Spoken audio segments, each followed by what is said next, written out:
Creating new habits doesn't require massive shifts. What it does require are 3, sometimes 4 things. Number 1 is having an identity shift. Identity shift is key because instead of waiting until you hit the goal of the habit to become that person, you need to become it now.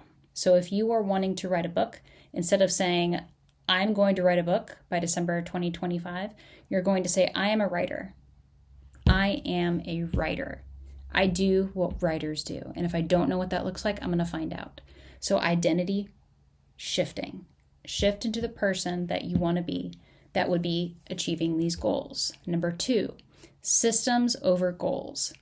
Systems are the ways that you make it easier to do the habits. So creating a system around if you're wanting to take your vitamin every single day, you are putting the vitamins next to the coffee that you make every morning, next to the coffee maker, next to whatever. You're going to make it so you're able to create a system to make it easier for yourself, okay? Now, number 3 is all about habit stacking and environment. Your environment massively impacts how you move through the world. If your space is cluttered, full of trash, and very overwhelming, it's going to be very difficult to move into a direction that you want to be in, no matter how much identity-focused work that you do. So you're going to think about ways that you can make your environment better to support your new identity as somebody who's a writer, as somebody who's a runner. So identity shifting, creating systems.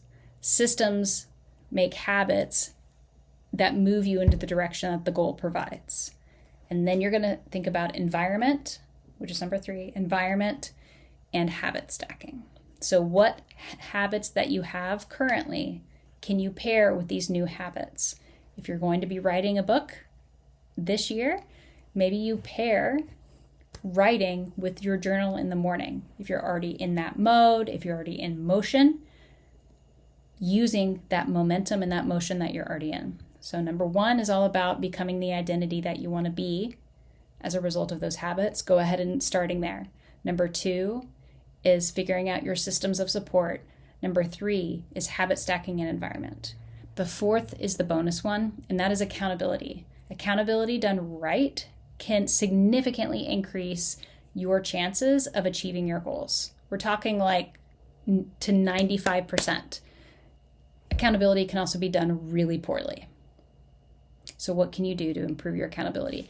Having an accountability partner that you respect, that you trust, that has your best interest at heart, and is not afraid to call you out when you are not following through on what your commitments were. That's the difference between having a successful accountability person and not. So those are the 3 and a bonus things that you can do for yourself to support implementing new habits this year.